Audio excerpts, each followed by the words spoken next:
امام احمد بن حنبل رحمہ فرماتے ہیں کہ میں نے قرآن مجید پڑھا تو میں نے 33 مقامات پر نبی کریم صلی اللہ علیہ وسلم کی اطاعت کا اللہ تعالیٰ کی طرف سے حکم پایا۔ نبی صلی اللہ علیہ وسلم کی بہت سی خصوصیات، نبی صلی اللہ علیہ وسلم تمام انبیاء کی امامت کرانا کہاں ہے قرآن مجید میں، نبی صلی اللہ علیہ وسلم کا پوری انسانیت کا سردار ہونا کہاں ہے قرآن مجید میں۔ یہ وہ ایمانیات ہیں مسلمانوں کی جو مسلمانوں نے لی ہی احادیث سے۔ یعنی اگر میں اپنی عقل سے ڈیسائیڈ کرنا شروع کر دوں کہ اللہ تعالیٰ کو یہ حکم مجھے دینا چاہیے، اللہ کے رسول مجھے یہ حکم دے سکتے ہیں اور یہ حکم نہیں دے سکتے، یہ اگر میری عقل ڈیسائیڈ کرنا شروع کر دے تو اس کا مطلب ہے یہ تو میرا اس میں انٹرسٹ داخل ہے نا، یعنی کہ میرا مفاد وابستہ ہے اس میں۔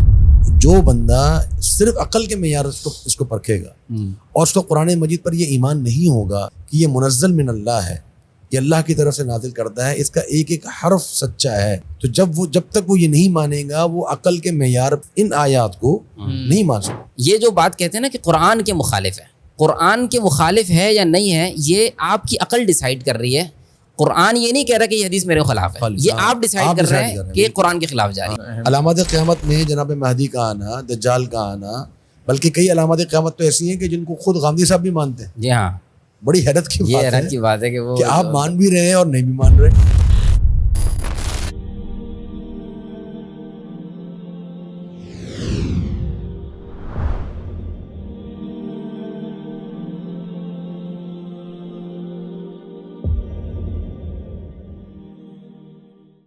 السلام علیکم ورحمۃ اللہ وبرکاتہ، بسم اللہ والحمد للہ والصلاۃ والسلام علی رسول اللہ، اما بعد۔ ناظرین کرام، دا حدیث ٹاک کے ایک نئے پروگرام میں آپ سب کو خوش آمدید کہتا ہوں۔ جیسا کہ ہمارے گزشتہ پروگرام میں ہم نے جاوید احمد غامدی صاحب اور تجدیدیت اس پر ایک تفصیل سے گفتگو کی تھی، یقیناً آپ حضرات نے اس گفتگو کو ملاحظہ کیا ہوگا۔ تو آج انشاءاللہ اس پروگرام میں ہم جاوید احمد غامدی صاحب کے جو اصول جو انہوں نے مقرر کیے ہیں دین کی تشریح کے لیے، ان پر ایک اہم موضوع کا آغاز کرنے جا رہے ہیں، جو انشاءاللہ پھر بتدریج دیگر موضوعات پر بھی انشاءاللہ ہم بات کریں گے۔ آج کا موضوع ہے جاوید احمد غامدی اور نظریہ حدیث۔ یقیناً ایک مسلمان جیسے کہ آج کل ہم دیکھتے ہیں قرآن کا تذکرہ کرتا ہے، حدیث کا تذکرہ کرتا ہے، مسلمانوں کی گفتگو میں ہم عام دیکھتے ہیں قرآن اور حدیث کی تعلیمات کیا ہیں، قرآن اور حدیث پر عمل کرنا چاہیے۔ تو جاوید احمد غامدی صاحب بھی کیا حدیث کو اسی طرح سمجھتے ہیں؟ کیا ان کی نظر میں بھی حدیث کی وہی حقیقت ہے جو ایک عام معنی اہل اسلام ہمیشہ سے کرتے آئے ہیں اور آج بھی کرتے ہیں، یا وہ حدیث کو کچھ اور انداز سے بیان کرتے ہیں اور ان کی نظر میں حدیث کا مقام مرتبہ بھی مختلف ہے؟ تو آج انشاءاللہ عزیز ہم اس پر تفصیل سے گفتگو کریں گے۔ میرے ساتھ آج کے ہمارے اس پوڈ کاسٹ کے مہمان گزشتہ پوڈ کاسٹ میں ہمارے ساتھ موجود تھے محترم شیخ عثمان صفدر، جو کہ CEO ہیں مدینہ اسلامی ریسرچ سینٹر کے اور اسلامی یونیورسٹی مدینہ منورہ سے حدیث کے فیکلٹی سے گریجویٹ ہیں، وہ موجود ہیں، اور میرے بائیں طرف شیخ مصعب ابرار موجود ہیں جو کہ اسلامی یونیورسٹی مدینہ منورہ سے حدیث کے فیکلٹی سے گریجویٹ ہیں۔ تو الحمدللہ وہ بھی آج ہمارے ساتھ موجود ہیں اور ہمارے مدینہ اسلامک سینٹر کے ممبر بھی ہیں۔ تو انشاءاللہ پھر ہم آغاز کرتے ہیں اپنے اس پروگرام کا۔ شیخ مصعب، آپ سے میں چاہتا ہوں کہ آج کی گفتگو کا آغاز ہو۔ جیسے کہ میں نے ذکر کیا کہ حدیث کا لفظ جو ہے وہ مسلمانوں کے لیے کوئی نیا لفظ نہیں ہے، اہل اسلام اس لفظ سے بڑے مانوس ہیں اور کافی استعمال ہوتا آتا ہے۔ تو جاوید احمد غامدی صاحب کے تعلق سے لوگوں میں بہرحال یہ بات رہتی ہے کہ وہ حدیث کو مانتے ہیں، نہیں مانتے، کس طرح سے مانتے ہیں۔ تو ہم یہ جاننا چاہتے ہیں شروع میں کہ حدیث کی کیا حقیقت ہے جاوید احمد غامدی صاحب کی نظر میں، اور کیا وہ حدیث کو مانتے ہیں یا نہیں مانتے، یا اگر کسی چیز کو مانتے ہیں تو وہ کیا چیز ہے؟ جزاکم اللہ خیر۔ بسم اللہ والصلاۃ والسلام علی رسول اللہ۔ سب سے پہلے میں یہ کہنا چاہوں گا کہ جو لوگ بھی دینی اسکالرس کو سنتے ہیں اور دین کی باتیں سنتے ہیں تو وہ قرآن اور حدیث یا قرآن اور سنت کا لفظ ہے وہ سنتے ہیں کہ دین جو ہے وہ قرآن اور حدیث سے حاصل ہوتا ہے، یا کبھی کبھار قرآن اور سنت کا لفظ بھی بولا جاتا ہے۔ اور عام طور پر جو ایک عام شخص ہے وہ حدیث اور سنت ایک ہی معنی میں اس کو سمجھتا ہے کہ قرآن اور حدیث، سنت اور حدیث جو وہ ایک ہی چیز ہے جی، اور یہی صحیح بات ہے، یہی صحیح بات ہے۔ لیکن جب وہ جاوید احمد غامدی صاحب کو سنتا ہے اور وہ قرآن اور سنت کا لفظ بولتے ہیں تو ایک عام آدمی یہ سمجھتا ہے کہ جاوید غامدی صاحب بھی سنت کو مانتے ہیں، حدیث کو مانتے ہیں، یعنی حدیث اور سنت کا وہ وہی والا مفہوم سمجھتا ہے جو اس کے ذہن میں ہے۔ جی جی، تو وہ جاوید غامدی صاحب کے بارے میں یہی امیج لیتا ہے، یہی تصور لیتا ہے کہ جاوید غامدی صاحب بھی حدیث کو مانتے ہیں، تو ان کو منکر حدیث کیوں کہا جاتا ہے؟ تو میں یہ واضح کرنا چاہوں گا کہ جاوید احمد غامدی صاحب کا جو نظریہ حدیث ہے اور نظریہ سنت ہے، یہ دونوں الگ الگ چیزیں ہیں اور بہت ڈفرینٹ چیزیں ہیں. یعنی ان دونوں کے اندر کوئی ملاپ نہیں ہے، کوئی ایک جیسی چیزیں نہیں ہیں. یعنی کہ عام جو مسلمان حدیث اور سنت کا مفہوم لیتے ہیں ایک جیسا، غامدی صاحب کے نزدیک سنت ایک کا الگ مفہوم ہے، حدیث کا الگ مفہوم ہے. اچھا، اگر تھوڑا سا آپ پہلے آغاز میں یہ بھی اشارتاً بیان کر دیں ہمارے ناظرین کو کہ ایک عام مسلمان کے ذہن میں کیا تصور ہے حدیث کا اور سنت کا. ہو سکتا ہے کسی کے ذہن میں کوئی ابہام پہلے سے موجود ہو. پہلے آپ تھوڑا سا اگر اس 2 لفظوں میں بیان کر دیں کہ حدیث اور سنت کو کیا سمجھتے ہیں لوگ، پھر غامدی صاحب کا ہی بتا دیں. ایک عام مسلمان جو ہے وہ سنت یا حدیث سے یہی سمجھتا ہے کہ نبی صلی اللہ علیہ وسلم کے جو فرامین ہیں، آپ کے افعال ہیں، آپ کی تقریرات ہیں، اور آپ صلی اللہ علیہ وسلم کی جو جملہ سیرت ہے وہ سب کی سب جو ہے وہ حدیث کے اندر آتی ہے. آپ نے جو باتیں فرمائیں یا جو کام کر کے دکھایا. جبکہ جاوید احمد غامدی صاحب جو ہیں ان کے نزدیک سنت جو ہے اس کا مفہوم جو انہوں نے اپنی کتاب میزان کے اندر ذکر کیا وہ یہ کہ سنت جو ہے وہ سنت سے ہماری مراد دین ابراہیمی کی وہ روایت ہے جو نبی صلی اللہ علیہ وسلم نے تصویب کے ساتھ جو ہے اس کو جاری کیا. تو یہ ایک خاص مفہوم ہے، ایک خاص معنی ہے جو کہ سنت کے لیے انہوں نے چوز کیا ہے. سنت کا مفہوم بیان یہ کیا کہا ہے کہ ہماری مراد، ہاں یہ ورڈ بھی انہوں نے کہا ہے کہ ہماری مراد یہ ہے. خود سے بیان کر دیا انہوں نے کہ یہ ان کی مراد ہے، اور کسی کی مراد یہ ہو نہ ہو، لیکن انہوں نے یہ مراد بہرحال اپنی تئیں سمجھی ہے. اور جبکہ حدیث جو ہے وہ اس سے مراد وہ روایات کو کہتے ہیں کہ روایات میں آئی ہے یہ بات، یا خبر واحد کے اندر جو ہے نا جو باتیں آتی ہیں، یا کتب حدیث کے اندر جو عام طور پر چیزیں مذکور ہوتی ہیں وہ حدیث ہیں. تو ان کے نزدیک سنت جو ہے اس کا مصدر حدیث نہیں ہے. یعنی سنت جو ہے وہ مسلمانوں کے اجماع سے اور عملی تواتر سے لی جاتی ہے، جبکہ حدیث جو ہے وہ جو حدیث کی کتابیں ہیں وہ ان سے لی جاتی ہیں. یعنی آسان لفظوں میں اگر ہم کرنا چاہیں تو جیسے بخاری، مسلم، ابو داؤد، ترمذی، نسائی، ابن ماجہ کتب ستہ ہے، یا لوگ جیسا کہتے ہیں صحاح ستہ، یہ جو ہیں یہ احادیث کا ذخیرہ ہیں. یہ آپ صلی اللہ علیہ وسلم کی طرف ان باتوں کی نسبت کی گئی ہے. قرآن یقیناً الگ ہے، ہم سب بھی سمجھتے ہیں. سنت بھی اس سے الگ ہے. سنت کا جو سورس ہے اور جو مصدر ہے وہ یہ احادیث کی معروف کتابیں جن کی بڑی تعداد ہے وہ نہیں ہے. غامدی صاحب کیا؟ ہاں یہ میں ان کی بس بات کو واضح کرنا چاہ رہا ہوں آپ کی زبان سے. جی تو سنت کا جو مصدر ہے، یعنی سنت ہمیں پتہ کیسے چلتی ہے کوئی چیز سنت ہے. غامدی صاحب کا جو کانسیپٹ سنت کا ہے وہ یہ کہ جو عمل مسلمانوں میں چلا آ رہا ہے اور مسلمان اپنے باپ دادا سے سیکھ کر جو کرتے آ رہے ہیں، بس یہی چیز سنت بن جاتی ہے. جبکہ حدیث جو ہے وہ ایسی روایات ہوتی ہیں جو کہ راویوں نے بیان کر دی، اکا دکا کسی شخص نے بیان کر دی، تو وہ حدیث کہلاتی ہے. تو یہ ان کا جو ہے نا حدیث اور سنت کا کانسیپٹ ہے. تو میں یہ عرض کرنا چاہوں گا کہ جو لوگ بھی غامدی صاحب کو سنتے ہیں یا ان کے فالوورز ہیں، ان کو یہ سنت اور حدیث کا فرق جو ہے، جب بھی غامدی صاحب سنت کا لفظ بولیں یا جب غامدی صاحب حدیث کا لفظ بولیں تو ایک مطلب نہیں سمجھنا چاہیے. ان کے نزدیک سنت بالکل ایک ڈفرینٹ چیز ہے، حدیث ایک بالکل ڈفرینٹ چیز ہے. صحیح بارک اللہ فیک. شیخ اب آپ بھی اس پہ ذرا اشارہ فرمائیے کہ یہ جو ماننا ہے اس قسم کا حدیث کو اس طرح بیان کرنا اور سنت کو بیان کرنا، تو کیا یہ کہلائے گا کہ یہ حدیث کو مانتے ہیں اور حدیث کو حجت سمجھتے ہیں، دین سمجھتے ہیں، یا یہ ماننا نہیں کہلاتا؟ بارک اللہ فیک. جو شیخ مصعب نے ذکر کی بات سنت اور حدیث کا جو فرق ہے غامدی صاحب کے ہاں، تو یہ ویسے بھی تھوڑا سا ہمیں عجیب لگتا ہے کہ اگر آپ کا ایک مفہوم ہے کسی معاملے میں، اس مفہوم کے لیے اصطلاح جو ہے شیخ وہ ان کو اپنی کوئی نئی ایجاد کرنی چاہیے، بالکل بجائے اس کے کہ وہ ایک اصطلاح جو مسلمانوں میں اہل اسلام میں مشہور ہے اور معروف ہے خاص معنی کے اندر، بالکل، اور آپ وہ اصطلاح لیں اور اس کو پھر آپ ایک الگ معنی ایک مفہوم پہنائیں اور پھر آپ اس کو اسی نام سے آپ ذکر کرنا شروع کر دیں. جیسا کہ شیخ مصعب نے ذکر کیا کہ سنت جو مسلمانوں کے ہاں ہے اس کا تعلق نبی کریم صلی اللہ علیہ وسلم کی ذات مبارکہ سے ہے. یعنی وہ وہی ہے جس کا صدور نبی صلی اللہ علیہ وسلم سے ہوا، چاہے قولی یا عملی یا فعلی یا جو بھی صدور ہوا ہو وہ نبی صلی اللہ علیہ وسلم سے ہوا. جبکہ جناب جاوید غامدی صاحب جو ہیں ان کے ہاں سنت کا تعلق جو ہے وہ نبی صلی اللہ علیہ وسلم کی ذات اس کا محور نہیں ہے، صحیح، بلکہ اس کا محور جو ہے وہ اس سے پہلے کے جو دین ابراہیمی جس کو وہ کہتے ہیں، اور وہ روایت نبی صلی اللہ علیہ وسلم تک پہنچی ہے، دین ابراہیمی وہ پہنچا اس انداز سے. اور پھر نبی صلی اللہ علیہ وسلم نے اس کو جاری کیا. پھر اس کے بعد اس کو ایک اور شرط بھی لگاتے ہیں, تواتر عملی کی شرط وہ لگاتے ہیں اس کے اوپر کہ جی تواتر عملی ہو, لوگوں نے ایک دوسرے کو دیکھ کر جو ہے اس کو سیکھا ہو اور نسلوں کی نسلیں اس پر جو ہے وہ عمل کر رہی ہوں.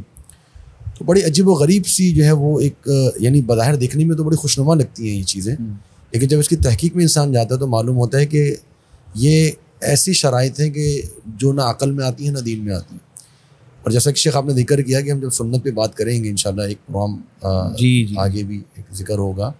آج ہمارا مقصد جو ہے وہ ایک حدیث کے اوپر بات کرنا ہے کہ جاوید غامدی صاحب کے ہاں حدیث کیا چیز ہے. جی, تو وہ حدیث جو غامدی صاحب ذکر کر رہے ہیں اس کی تعریف تو انہوں نے کم و بیش تقریباً وہی لی ہے جو اہل اسلام کے یہاں معروف ہے کہ نبی صلی اللہ علیہ وسلم کے اقوال اور افعال اور تقریرات وہ لی ہیں اور سنت کو اس کے الگ کر دیا. اور پھر حدیث کو لینے کے بعد اب حدیث کو وہ کس لیول میں رکھتے ہیں یا اس کو وہ کیا مقام دیتے ہیں, اس کو کیا حیثیت دیتے ہیں. تو وہ جب ہم جاوید غامدی صاحب کے ویڈیوز دیکھتے ہیں, ان کی کتابیں پڑھتے ہیں, ان کے مقالات کو پڑھتے ہیں, اس سے معلوم ہوتا ہے کہ حدیث کی ان کی نظر میں کوئی حیثیت نہیں. بالکل, یعنی وہ ایک اضافی چیز ہے, ایک تاریخی جو ہے وہ مجموعہ ہے, دستاویز ہے. آپ چاہیں تو پڑھیں چاہیں تو نہ پڑھیں, چاہیں تو آپ جو ہے وہ اس سے استفادہ کریں چاہیں تو نہ کریں, یہ آپ کی مرضی پر منحصر ہے, یہ دین کا کوئی حصہ نہیں ہے. اگر آپ کہیں میں آپ کو یہ بات کی تائید میں یہ ہمارے پاس جاوید احمد غامدی صاحب کی جو آفیشیل ویب سائٹ ہے اس کی میں ایک بات پڑھنا چاہتا ہوں, پھر آپ اپنی بات مکمل کیجیے گا. جی اچھا, حیرانی کی بات ہے یہ سیکشن ہے پورا کتابوں کا اور ڈفرینٹ ان کے آرٹیکلس کا, ایک سیکشن ہے حدیث کے نام سے. صحیح. آپ جیسے ہی اسے کھولتے ہیں تو سامنے کی یہ بات آپ کے سامنے آتی ہے کہ ہم نے یہ پوری صراحت کے ساتھ یہ بات بیان کر دی ہے کہ یہ چیز حدیث کے دائرے ہی میں نہیں آتی کہ وہ دین میں کسی نئے حکم کا ماخذ بن سکے. صحیح. دین میں کوئی نیا حکم حدیث سے لیا جائے یہ حدیث کے دائرے میں نہیں آتی. اس سے پہلے کہتے ہیں جنہیں اصطلاح میں حدیث کہا جاتا ہے ان کے بارے میں یہ بات تو بالکل واضح ہے کہ ان سے دین میں کسی عقیدے و عمل کا کوئی اضافہ نہیں ہوتا. تو جیسے کہ آپ نے فرمایا کہ وہ ہو نہ ہو اس سے فرق نہیں پڑتا, نہ اس سے کسی عقیدے میں اضافہ ہوتا ہے نہ کوئی عمل کا اس میں اضافہ کر سکتے ہیں آپ, اور کوئی دین کا ماخذ ہے ہی نہیں وہ, یعنی جو سورس ہے آپ کی. یعنی خلاصہ یہ عام بندے کے لیے, کیونکہ وہ میں نے کہا نا کہ حدیث کی کتابوں کی ایک عظمت اور ایک احترام ایک مسلمان کے دل میں ہوتا ہے. بھائی یہ کتابوں میں نہ عقیدہ ہے نہ عمل ہے نہ دین ہے. صحیح. یہ جو کتابیں آپ سنتے ہیں امام بخاری اور امام مسلم اور ان کی جو عظمتیں آپ کے ذہن میں اور دل میں ہیں, انہوں نے بس ایک ایکسٹرا چیز کے اوپر پوری زندگیاں کھپا دیں اور ہم اہل اسلام تک جو ہے فخر کر رہے ہوتے ہیں کہ یہ اللہ کے رسول کی باتیں ہیں. یہ دین تھوڑی ہے, یہ تو دین ہے ہی نہیں. دین تو بہت تھوڑی سی چیز ہے. اس بات سے واضح ہو گیا نا کہ حدیث کی تعریف ڈیفینیشن تو انہوں نے وہی کی جو محدثین کے ہاں اور علماء اور مسلمانوں کے یہاں معروف ہے, لیکن تعریف کرنے کے بعد ڈیفینیشن کرنے کے بعد اس کو وہ مقام نہیں دیا جو محدثین نے دیا, جو مسلمانوں کے یہاں رائج اور معروف ہے کہ جی آپ حدیث جو ہے وہ ہمارے نزدیک تو دین ہے, دین کا سورس ہے. اب وہ بالکل واضح طور پہ کہہ رہے ہیں کہ جی دین سے کسی عقیدے بلکہ کسی عمل کا بھی اضافہ نہیں ہوتا. جی یعنی ایک متقدمین میں ایک بحث چلی آ رہی ہے جو علماء ہیں اس چیز کو جانتے ہیں کہ ایک فرقہ بہت معروف گزرا معتزلہ کے نام سے, اور انہوں نے احادیث کا انکار کیا اور ایک پہلا فتنہ ان کے پاس سے شروع ہوا. اور انہوں نے بھی کیا کہا کہ جی حدیث سے کسی عقیدے کا اضافہ نہیں ہوتا. عمل کو پھر بھی تسلیم کیا انہوں نے کہ حدیث سے کم از کم عمل وہ مانتے تھے. اس فرقے پر, اس معتزلہ فرقے پر محدثین نے علماء نے ایک باقاعدہ ان پر رد کیا, بڑی بڑی کتابیں لکھی. امام احمد رحمہ اللہ نے, اور اسی طریقے سے امام بخاری رحمہ اللہ اور دیگر جتنے بھی علماء گزرے اس دور اس زمانے میں اور آج تک جو چلے آ رہے ہیں, انہوں نے اس فرقے کو گمراہ فرقہ قرار دیا صرف اس بنیاد پر کہ وہ حدیث سے کسی عقیدے کا اضافہ جو ہے اس کی وہ حدیث کی اہمیت کو نہیں مانتے تھے. اس کے اندر عقائد کے باب کے اندر عمل کے اندر مان رہے ہیں. جاوید غامدی صاحب تو بالکل صراحت کے ساتھ دعویٰ کر رہے ہیں نہ عقیدہ ذکر کیا نہ عمل نہ دین صراحت سے. یعنی معتزلہ جو ہیں وہ تو ڈکلیئرڈ منکرین حدیث ہیں. لیکن تاریخ میں جب بھی انکار حدیث کا لفظ بولا جاتا ہے یا منکر حدیث کا لفظ بولا جاتا ہے, سب سے پہلے جو بات ذہن میں آتی ہے یعنی کہ جو فرقہ یا جو گروہ ذہن میں آتا ہے وہ معتزلہ ہے. تو معتزلہ کا جو انکار حدیث تھا اس کی نوعیت ہمارے سامنے آ گئی کہ وہ عقیدے میں نہیں مانتے تھے بلکہ عمل میں تو وہ بھی مانتے تھے, اس کے باوجود وہ منکر حدیث رہے. جی اب جو شخص عقیدے کو بھی نہ مانے اور عمل کو بھی نہ مانے اور پھر وہ یہ کہے کہ میں منکر حدیث نہیں ہوں. اب بڑا عجیب سا بات ہے کہ ان سے انٹرویو ہو رہا تھا جاوید غامدی صاحب سے, اور ان سے انٹرویو کرنے والے نے کہا کہ جی آپ کے بارے میں مشہور ہے کہ جب حدیث کو نہیں مانتے.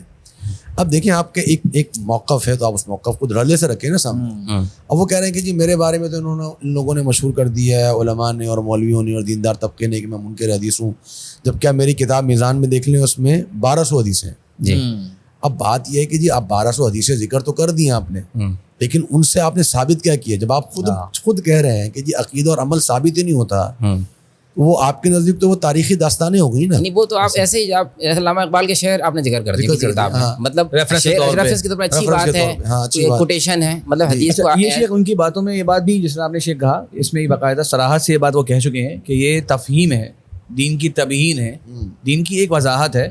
جو آپ صلی اللہ علیہ وسلم نے اپنی ثوابدید پر دین کو سمجھا وہ آگے بیان کیا, یعنی کہ باقاعدہ حدیث ان کے درجے میں, ان کی نظر میں اتنا ہی درجہ رکھتی ہے کہ یہ آپ صلی اللہ علیہ وسلم کی انڈرسٹینڈنگ کا نام ہے. ایسے اللہ تبارک و تعالیٰ کی طرف سے آپ کو یہ بات بتائی گئی ہو, ایسا نہیں ہے. بڑی خطرناک بات ہے. ہمارا یہ ماننا کہ آپ صلی اللہ علیہ وسلم جو صاحب وحی ہیں, آپ پر وحی دو طرح کی ہوتی ہے. ایک اللہ کا کلام آپ کو بتایا جاتا ہے, اور ایک جو روزمرہ کے معاملات کے اندر اللہ کی طرف سے گائیڈنس ہے, رہنمائی ہے. آپ صلی اللہ علیہ وسلم اجتہاد بھی فرماتے ہیں یقیناً نبی کے ہونے کی حیثیت سے, لیکن آپ کو جبریل علیہ السلام مختلف موقعوں پر آئے, جیسے جبریل اتنی معروف حدیث ہے, آئے اور انہوں نے آپ کو جو باتیں بتائیں اور آپ کی باتوں کی تائید کری, مشہور حدیث لوگوں کے ذہن میں بھی ہوتی ہے, وہ سب کا سب دین تھا. آپ صلی اللہ علیہ وسلم نے نماز ہے, عبادات ہیں, روزہ, حج, زکوٰۃ, سزا, جزا, یہ سارے جو اعمال انجام دیے ہیں بطور نبی, بطور امیر ریاست مدینہ, یہ سب کا سب دین تھا. اسی لیے تمام جو اسلامی حکومتیں گئی ہیں شیخ اس کے بعد, وہ سب انہی سزاؤں کو بیان کرتے آئے ہیں, انہی اسلام کے جو تعلیمات ہیں فیملی ایشوز کے اوپر, نکاح و طلاق کے معاملات کے اوپر, ہمیشہ سے مسلمان دیکھتے رہیں کہ بھئی آپ صلی اللہ علیہ وسلم نے کیا پریکٹس کری. اصل میں ان کو دین کی سمجھ نہیں آئی تھی, غامدی صاحب کو دین کی سمجھ آ گئی, تو پوری امت جو ہے وہ غلطی پر چلی آ رہی تھی کہ وہ حدیثوں کو اتنی اہمیت دے رہے تھے جس کے کچھ ضرورت ہی نہیں تھی. اور غامدی صاحب جو ہیں وہ انہوں نے کیا عاشق آپ جملہ ذکر کر رہے تھے غامدی صاحب کا, تو وہ جملہ یہ تھا کہ نبی صلی اللہ علیہ وسلم نے یہ جو تفہیم اور تبیین بیان کی ہے یہ اپنی رأفت اور رحمت سے بیان کی ہے. آپ صلی اللہ علیہ وسلم پر کوئی فریضہ نہیں تھا, اللہ تعالیٰ نے فرض نہیں کیا تھا کہ آپ لوگوں کو یہ چیزیں بیان کریں, بس آپ نے اپنی مہربانی سے بیان کر دی. تو میں نے یہ بتایا کہ یہ ہرگز آپ کی کوئی منصبی ذمہ داری نہیں تھی, یہ آپ پر کوئی فریضہ نہیں عائد کیا گیا تھا, بلکہ یہ کام آپ نے رافت و رحمت سے کیا. اب اگر کوئی شخص یہ اس طرح کی باتیں سنتا ہے غامدی صاحب سے, اسی طرح غامدی صاحب ایک موقع پر یہ بھی ذکر کرتے ہیں کہ جو نبی صلی اللہ علیہ وسلم نے حدیثیں لکھنے سے منع کر دیا تھا, اور لکھنے سے منع کرنے کی وجہ انہوں نے یہ بیان کری, اس میں حکمت یہ تھی کہ اگر وہ لکھی ہوئی چیز نے قرآن کی موجودگی میں جو ہے نا, اگر وہ لکھی ہوئی چیز آپ نے ضائع کروا دی یا اس کو ختم کروا دیا اور لکھنے سے منع کر دیا, نبی صلی اللہ علیہ وسلم کو اس بات کا خدشہ نہیں تھا کہ اس سے کوئی چیز ضائع ہوگی, دین کی کوئی چیز ضائع ہونے کا کوئی خدشہ نہیں تھا. اسی لیے آپ نے کہا کہ یہ حدیث جو ہے نا لکھنا بند کر دو اور اس کو مٹا دو یا اس کو ختم کر دو. کہ اس تعلق سے یعنی کہ جہاں پہ یہ ایک شبہ کی بات جب ذکر آئی ہے تو اس کی وضاحت بھی شیخ ساتھ ساتھ یہ کرتے چلیں کہ ایک حدیث پہ صرف دار و مدار ہے اس بات کا, اور وہ بھی حدیث پہ دار و مدار ہے, یعنی اعتراض جو ہے وہ حدیثوں پر ہے, اور یہ کہیں اپنی بات کچھ سپورٹ کرنے کے لیے اگر حدیث مل گئی اور وہی انہی کتابوں میں جس میں دین اور عقیدہ اور عمل نہیں ہوتا تو وہ لے لی گئی. یہ بھی سوچنے کی بات ہے. حدیث کی حجیت کو ختم کرنے کے لیے بھی حدیث پر ہی دار و مدار ہے, کہ چونکہ نبی صلی اللہ علیہ وسلم نے لکھنے سے منع کیا تھا اس لیے حدیث کی اہمیت نہیں ہے. تو آپ بھی تو اس حدیث کی بنیاد پر ہی ایک عقیدے کا اضافہ کر رہے ہیں نا. حدیث کی اہمیت کا ختم کرنے کا جو عقیدہ ہے آپ کا, اس کا دار و مدار بھی آپ کا ایک حدیث کے اوپر ہے. اور وہ حدیث حضرت ابو سعید خدری رضی اللہ سے مروی ہے, معروف حدیث ہے, صحیح مسلم میں. امام بخاری رحمہ اللہ بہرحال اس حدیث پر کلام بھی کرتے رہے. چلیں ہم مان لیتے ہیں کہ یہ حدیث صحیح ہے اور مستند ہے کہ لا تکتبوا عنی ومن کتب عنی شیئا سوى القرآن فلیمحہ, کہ مجھ سے نہ لکھا کرو اور جس نے قرآن کے علاوہ مجھ سے کچھ اور بات لکھا ہے اسے وہ مٹا دے. صحیح حدیث میں میرے سامنے ایک کتاب ہے شیخ امام خطیب بغدادی رحمہ اللہ کی, تقیید العلم. کتاب کا نام ہی علم کی کتابت, علم کو لکھنا. اس میں انہوں نے صحابہ کرام کے متعدد صحائف صحیح سند کے ساتھ بیان کیے ہیں. حضرت ابو ہریرہ حضرت ابوبکر صدیق, حضرت عمر بن خطاب, حضرت علی بن ابی طالب, عبداللہ بن عباس, ابو سعید, انس بن مالک, ابو امامہ, متعدد صحابہ کرام کے باقاعدہ حدیثوں کے صحیفے ہوا کرتے تھے. صحیح. اب یہ عجیب سا سوال ہے کہ آپ صلی اللہ علیہ وسلم نے جن کو منع کیا انہوں نے سارے حدیثوں کے صحیفے لکھ دیے. کیا مطلب ہوا اس بات کا کہ نعوذ باللہ کوئی مسلمان سمجھ سکتا ہے کہ اللہ کے رسول کی مخالفت میں یہ کام کیا؟ نہیں, وہ سمجھ گئے کہ آپ صلی اللہ علیہ وسلم نے کس سیاق و سباق میں, کس کانٹیکسٹ میں منع کیا. یہ خطیب بغدادی اس کتاب کے جو رائٹر ہیں وہ بڑی زبردست بات لیتے ہیں, میں ان کی عبارت پڑھنا بھی چاہتا ہوں. حدیث لکھتے ہیں ابو سعید خدری رضی اللہ عنہ کی ہی کہ ہم لوگ قرآن اور تشہد کے علاوہ کچھ نہیں لکھا کرتے تھے. امام خطیب بغدادی کہتے ہیں کہ ابو سعید یہ وہی شخص ہیں جنہوں نے اللہ کے رسول صلی اللہ علیہ وسلم سے یہ بات روایت کری کہ میرے قرآن کے علاوہ کچھ اور نہ لکھو. پھر خود کہتے ہیں کہ ہم قرآن اور تشہد لکھا کرتے تھے. اس بات کی دلیل ہے کہ وہ قرآن کے علاوہ کچھ لکھنے کو اس انداز سے منع کرتے تھے کہ وہ قرآن کے ساتھ ساتھ لکھا جائے. صحیح. اور قرآن کی درجے پر اس کو رکھا جائے, یا لوگ جو ہے وہ اس کے ساتھ بہت مصروف ہو جائے اور قرآن کو چھوڑ دیں. اور جب اس کا خطرہ ختم ہو گیا اور حاجت کی ضرورت محسوس ہوئی کہ لوگوں کو اب علم لکھنے کی ضرورت محسوس ہوئی, جب یعنی کہ لکھنے کا کام کامن ہونا شروع ہو گیا امت کے اندر, تو انہوں نے کتابت حدیث کو مکروہ نہیں جانا اور ممنوع نہیں جانا. اور بھی تفصیل سے کلام ہے بڑا اہم. میں بھی ذکر کرنا چاہوں جی کہ کیا نبی صلی اللہ علیہ وسلم نے قرآن مجید کو اس لیے لکھوایا کہ وہ حجت ہے اور حدیث کو اس لیے نہیں لکھوایا کہ وہ حجت نہیں ہے؟ یعنی کیا نبی صلی اللہ علیہ وسلم کو کتابت کرانے اور نہ کرانے کا فیصلہ حجیت اور عدم حجیت کی بنیاد پر تھا؟ ایسا قطعاً نہیں تھا. قرآن مجید کو لکھوایا اس لیے گیا کیونکہ وہ الکتاب ہے, اس کو لکھوانا تھا, اس کو ضرورت تھی لکھوانے کی. اس کی حجیت کی بنیاد پر یا اس کی حفاظت کی بنیاد پر نہیں لکھوایا گیا, بلکہ اس کو چونکہ یہ اللہ تعالیٰ کا فیصلہ ہے کہ وہ الکتاب ہے, اس کو کتاب کی صورت میں موجود ہونا چاہیے. اس کی حجیت یا عدم حجیت نہیں ہے. اور یہ بات آج کل کے لاجک پہ بھی سمجھ میں آ سکتی ہے ہم لوگوں کو کہ کسی چیز کا لکھا ہوا ہونا یہ اس کے حجت ہونے کی دلیل نہیں ہوتی. بالکل. آج تورات لکھی بھی موجود ہے, بائبل لکھی بھی موجود ہے, کیا وہ حجت ہے ہمارے لیے؟ یہ وہ حجت نہیں ہے. اور کئی چیزیں ایسی ہیں آج کل کے ماڈرن زمانے کے اندر بھی شیخ صاحب کہ جو نہیں لکھی گئی ہیں لیکن حجت ہے. اب لوگوں کو بڑی حیرت ہوتی ہے جب ان کو بتایا جاتا ہے کہ جی آپ کے جو برطانیہ کا جو آئین ہے آج تک وہ باقاعدہ لکھی ہوئی صورت میں موجود نہیں ہے. آج تک وہ جو ججز کے فیصلے ہیں اس کی بنیاد پر ان کو کوٹ کر کے فیصلے کیے جاتے ہیں. آج آپ جا کے گوگل پہ سرچ کر لیں. صحیح. تو کیا آج دنیا مانتی ہے کہ جی کوئی چیز لکھی ہوئی ہو تو حجت ہوگی, لکھی ہوئی نہ ہو تو حجت نہیں ہوگی؟ تو یہ کوئی اصول نہیں ہے.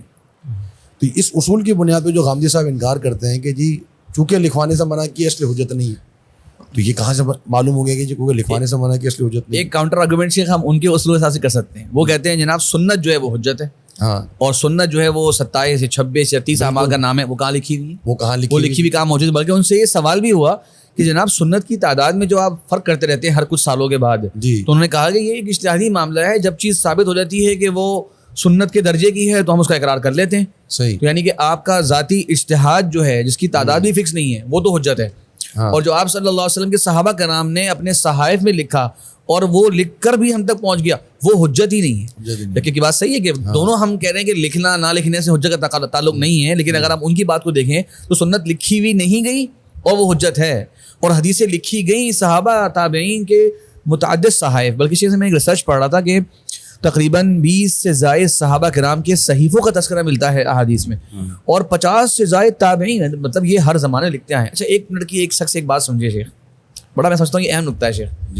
ایک چیز جو دینی نہیں ہے, جس میں کوئی نہ عقیدہ ہے نہ کوئی عمل ہے, صحابہ کرام لکھتے کیوں تھے اس کو؟ تابعین کے نام لکھتے کیوں تھے؟ یا تو آپ انکار کر دیں اچھا یہ بڑے بڑے میوزیمس کے اندر دنیا کے اندر آج موجود ہیں. صحیفۃ حمام ابن منبہ جو ہے حضرت ابو ہریرہ رضی اللہ عنہ کے جو شاگرد ہیں, ان کا صحیفہ مسلمان جو ہے اسے فخر کرتے ہیں. اس کے اوپر بہت لمبی ڈاکٹر حمید الرحمان جو پاکستان کے بڑے اسکالر تھے انہوں نے اس کو دنیا کے اندر سامنے پیش کیا, اور پاکستانی لوگ اس کے اوپر ایک پرائڈ محسوس کرتے ہیں کہ جناب دیکھیں ایک بڑا علمی ذخیرہ, نادر علمی ذخیرہ, صحیفہ جو کہ اس کی احادیث بخاری میں بھی تھیں, مسلم میں بھی تھیں, وہ پورا ذخیرہ مسند احمد کے اندر مروی ہے, 160 احادیثیں اس کے اندر ہیں, وہ پورا کا پورا جناب مل گیا. یار اس میں کیا خوشی کی بات؟ یہ تو دینی نہیں ہے, یہ تو ایمانی نہیں ہے, عقیدہ ہی نہیں ہے. تو میں بتانا چاہ رہا ہوں لوگوں کو کہ یہ بات سمجھیے کہ یہ کتنی خطرناک بات ہے. اور جو اسلامی تاریخ ہے اس کی جس پہ ہم اور آپ ایک فخر کرتے ہیں کہ الحمدللہ ہمارا دین آپ صلی اللہ علیہ وسلم کے فرامین کائنات میں واحد شخصیت ہیں جن کی ہر بات کو ہم پرکھ کر ایک اصول کے پر قبول کرتے ہیں، اور اگر وہ اصول پورے نہیں اترتے تو ہم اسے قبول نہیں کرتے. اور اتنے باریک اور دقیق اصول جو محدثین نے بنائے، انشاءاللہ آگے ہم بات کریں گے اس کے اوپر، اس کو سب کو صرف نظر کر کے آگے بات کر دینا جناب جیسے بھی اصول ہوں کچھ ہوں، یہ حدیث تو چاہے جیسی بھی ہو دین ہے ہی نہیں ہے. بڑی خطرناک بات ہے. جی شیخ بالکل آپ نے جیسے اشارہ کیا. پھر اب جو ہم بات کر رہے ہیں کہ غامدی صاحب کے نزدیک حدیث کی کیا حیثیت کیا ہے، اب اس کے تعلق سے چند ایک باتیں جو میزان کے اندر لکھی ہوئی ہیں. مثلا ہم لکھتے ہیں کہ نبی صلی اللہ علیہ وسلم نے حدیث کی حفاظت اور تبلیغ و اشاعت کے لیے کوئی اہتمام نہیں کیا. اب یہ ایک جملہ ہے، اب لکھنے کو بڑی بات یعنی حدیث کی حفاظت اور تبلیغ و اشاعت. چلے آپ یہ کہہ دیں کہ یہ حدیث کی کتابت کا حکم نہیں دیا، یہ سمجھ میں آتا ہے. حدیث کی حفاظت کا ہی حکم نہیں دیا، جبکہ حدیثوں کے اندر ہی یہ بات موجود ہے کہ نبی صلی اللہ علیہ وسلم فرما رہے ہیں کہ نضر اللہ عمران سمع مقالتی فحفظها ثم اداها كما سمعها، کہ اللہ رب العالمین اس انسان کے چہرے کو تر و تازہ رکھے کہ جو میری بات کو سنتا ہے اور پھر اس کو یاد کرتا ہے اور پھر اس کو ادا کر دیتا ہے. تو پھر حدیث کی حفاظت اور کیا ہوتی ہے. حجۃ الوداع کے موقع پر نبی صلی اللہ علیہ وسلم کہہ رہے ہیں کہ فلیبلغ الشاہد الغائب، کہ تم جو یہاں لوگ موجود ہو تو تم میں سے ہر ایک شخص جو ہے جو یہاں موجود ہے وہ غائب کو پہنچا دے. کیا پہنچائے؟ پورا خطبہ جو تھا اگر وہ پڑھا جائے تو ساری حدیث میں تو آیا، وہ حدیث میں ہے. تو اب حدیث کی حفاظت بھی ہو رہی ہے اور تبلیغ و اشاعت کا حکم بھی ہو رہا ہے. اچھا یہ بات اب اس سے کیا واضح کر رہے ہیں کہ حدیث کی حفاظت تبلیغ و اشاعت کا اہتمام نہیں کیا. لطیفہ یہ ہے کہ یہ جو جملہ انہوں نے ذکر کیا ہے نا کہ نبی صلی اللہ علیہ وسلم نے تبلیغ و اشاعت کا اہتمام نہیں فرمایا، جی اس میں ایک دلچسپ بات یہ ہے کہ غامدی صاحب کی جو کتاب میزان ہے اس کے مختلف طبعات ہیں. صحیح. تو وہ کچھ طبعات کے اندر یہ جملہ ہے اور کچھ طبعات کے اندر اس جملے کو حذف کر دیا. صحیح. کبھی اس جملے کو ایڈ کر دیتے ہیں اور کبھی اس کو حذف کر دیتے ہیں. تو یہ بھی جو ہے نا یعنی کہ کسی رائے کے اندر تذبذب کی علامت ہے. اصول مبادی کے مقدمے میں یہ جملہ بہرحال موجود ہے. جی ہاں، اصول مبادی کے مقدمے میں مقامات میں غالباً اصول مبادی کا جو مضمون ہے مقامات کے اندر اس کے اندر یہ جملہ موجود ہے. لیکن میزان کے اندر کچھ طبعات کے اندر اس کو ایڈ کیا ہے اور کچھ طبعات میں اس کو حذف کر دیا. تو اس سے مقصد یہ کہ وہ خود بھی مطمئن نہیں ہے اس مسئلے کے اوپر. تو ہم تو یہ کہہ رہے ہیں کہ نبی صلی اللہ علیہ وسلم نے حدیث کی حفاظت کی ہے، تبلیغ و اشاعت کا بھی حکم دیا. اچھا اسی طرح کہتے ہیں کہ حدیث کی حیثیت جو ہے وہ قدیم آسمانی صحیفوں جیسی ہے. یعنی جس طرح ہمارے یہاں بائبل کی ایک وہ ہے کہ بس ایمان لے آؤ، بلکہ ان کے یہاں تو خیر وہ حدیث پر ایمان لانا بھی لازم نہیں ہے کیونکہ عقیدے ثابت نہیں ہو رہا اس سے. تو یہ جب الفاظ اب کہہ دیتے ہیں ایک چیز کے بارے میں، اب مجھے بتائیے کہ شیخ جیسے ہم بات کر رہے تھے کہ مثلا اگر کوئی شخص یہ کہے کہ قرآن مجید سے نعوذ باللہ کوئی عقیدہ اور عمل ثابت نہیں ہوتا، تو کیا وہ قرآن مجید کو ماننے والا کہلائے گا یا قرآن مجید کا منکر کہلائے گا؟ بالکل منکر کہلائے گا. ایسے ہی.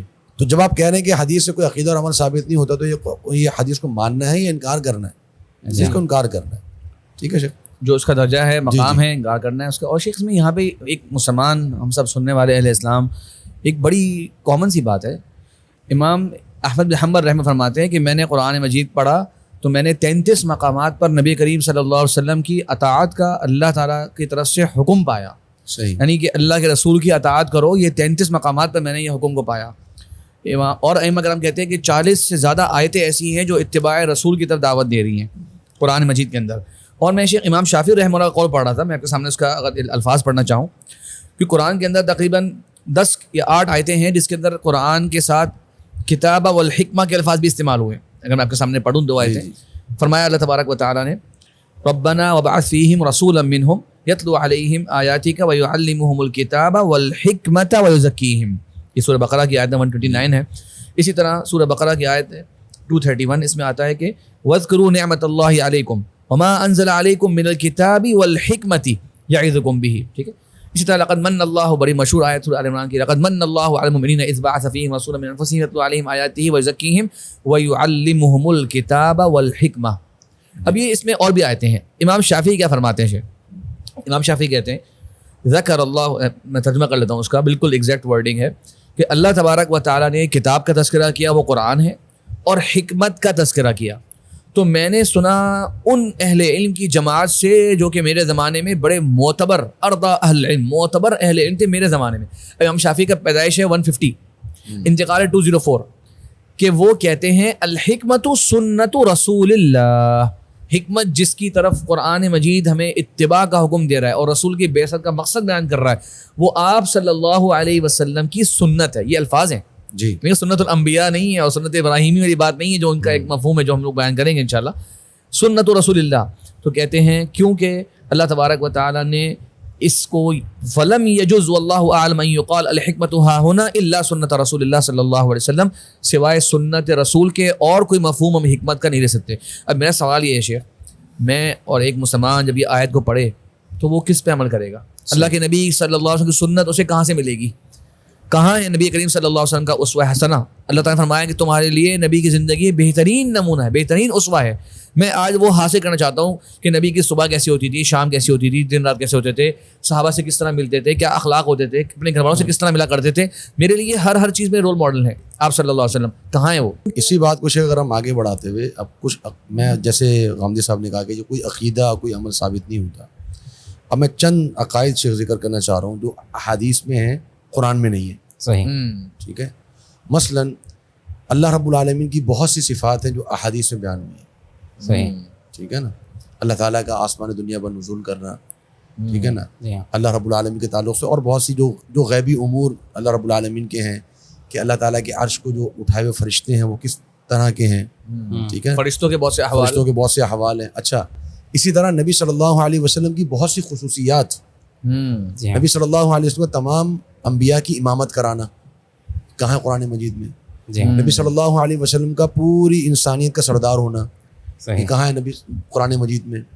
یہ وہ ایمانیات ہیں مسلمانوں کی جو مسلمانوں نے لی ہی احادیث سے. صحیح. اسی طریقے سے نبی معراج صلی بھی اللہ- کہہ سکتے ہیں جام شیخ، جی، اس طرح کا معراج قرآن میں بالکل. ہے لیکن واقعی معراج جی تفصیلات اسی نہیں. طریقے سے نبی صلی اللہ علیہ وسلم کو شفاعت کرنا جی ہاں. جس سے ہر مسلمان کو امید ہے، جو ہر مسلمان جس کی امید رکھتا ہے وہ صحیح. قرآن میں نہیں ہے، جی ہاں. وہ حدیث میں ہے. اسی طریقے سے نبی صلی اللہ علیہ وسلم کے تمام معجزات قرآن مجید میں اللہ رب العالمین نے نبی صلی اللہ علیہ وسلم کا کوئی معجزہ بیان نہیں کیا.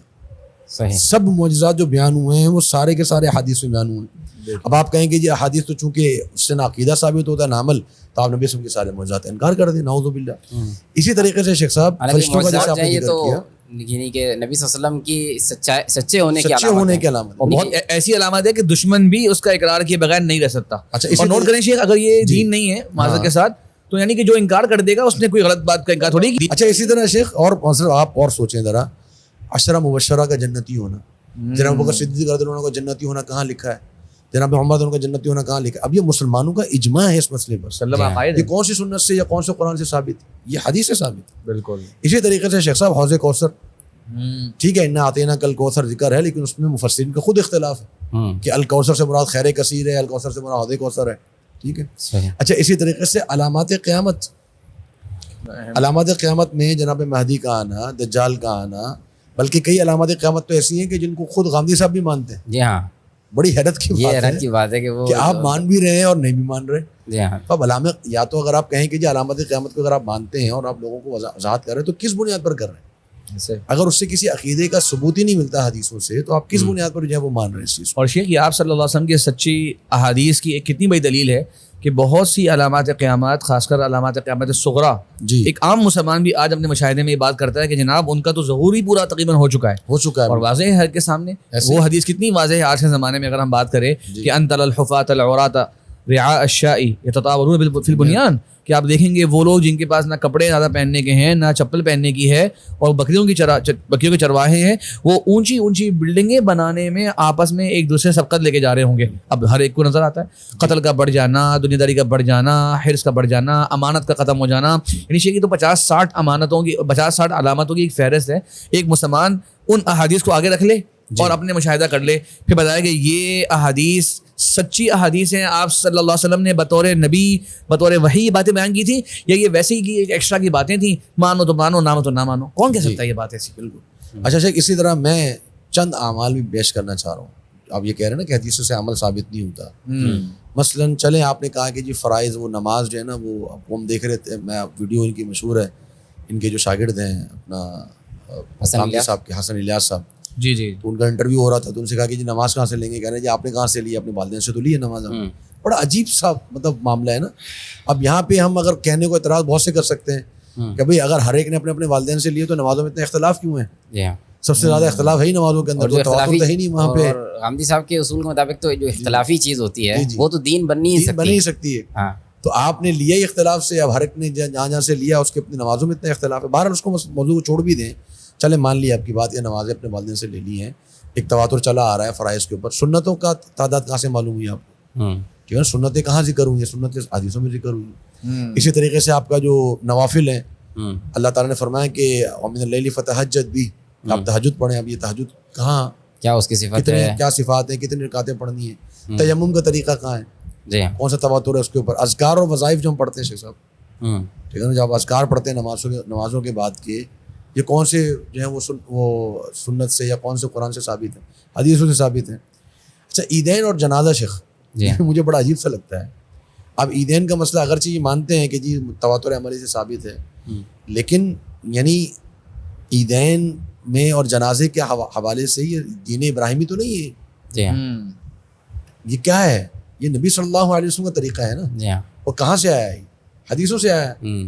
اسی طریقے سے شیخ حرام جانور، اب کون سے جانور حلال ہے، کون سے جانور حرام ہے، جی ہاں یہ کون بیان کرے گا؟ اس پہ تو شیخ بڑے مطلب آپ کہہ سکتے ہیں کہ بڑے عجیب و غریب قسم کے ان کے سوالات کے جوابات کے دوران انہوں نے باتیں کری ہیں. کچھ جانور کے بارے میں سوال ہوا تو انہوں نے کہا کہ جو اس جیسا ہے وہ کھا لے، واضح جواب ہی نہیں دے رہے. صحیح. اور کچھ گھوڑے کے بارے میں، گدھے کے بارے میں سوال جی ہوا. جی کہ جی گدھے کا گوشت کیا حلال ہے نہیں کہہ رہے ہیں، لیکن جی گدھا جو اس جیسا وہ کھا لے. سوال یہ ہے کہ اسلام میں کیا گدھے کا گوشت جائز ہے؟ اللہ پر ایمان سے تنزل. اگر میں ایک لفظ میں اس کا جواب دوں تو میں یہ کہوں گا گدھوں کے لیے جائز. نہیں آپ شریعت کا مذاق اڑا رہے ہیں. اور شیخ کچھ جگہ پہ کہہ رہے ہیں کچھ چیزیں جو ہیں وہ جن کے ماحول میں کھائی جاتی ہیں وہ کھا لیں، اور جن کے ماحول میں نہیں کھائی جاتی وہ نہ کھائیں. تمام چرندے حلال ہیں، تمام درندے حرام ہیں. ان کے درمیان میں جو جانور ہیں ان کے بارے میں آپ اپنے ماحول، اپنے حالات، آپ کس ملک میں رہتے ہیں ان کے لحاظ سے کچھ فیصلے کرتے ہیں. آپ دیکھیں بہت سے ملک ایسے ہیں کہ جن میں لوگ بہت اطمینان سے گھوڑے کا گوشت کھاتے ہیں، شاید میں آپ مانوس نہیں ہیں اس سے. تو یہ درمیان کے جانوروں کے بارے میں ہمیشہ اختلاف رہتا ہے. میں شیخ صاحب اس میں آپ کو بتاتا ہوں کہ کیسا مضحکہ خیز ان کا موقف ہے. دلیل یہ لیتے ہیں وہ یحرم علیہم الخبائث، کہ جو خبائث جو ہیں وہ حرام ہیں. اب جی یہ مثلاً کتا جو ہے اس کا گوشت جو ہے وہ خبائث میں سے ہے، وہ آپ نہ کھائیں. تو خبائث میں سے ہونے کا فیصلہ کون کرے گا؟ اب چائنا میں تو ہر چیز کھا رہے ہوں. جی ہاں اب جو چائنیز مسلمان ہو جائے وہ کہے گا میرے نزدیک تو خبائث میں سے ہے ہی نہیں، تو وہ تو کھا لے گا. بالکل. تو خبائث کے ہونے کا فیصلہ کون کرے گا کہ یہ چیز خبائث میں سے ہے اور یہ چیز طیبات میں سے ہے؟ تو جب آپ حدیثوں کو چھوڑیں گے تو بہت سارا ایک دین آپ کے پاس سے نکل جائے گا، جی ہاں عقیدہ اور عمل کی صورت. کہ مسلمانوں کے لیے بڑی اہم بات ہوگی شیخ، کہ ہمارے لیے ایک فخر کی بات ہے.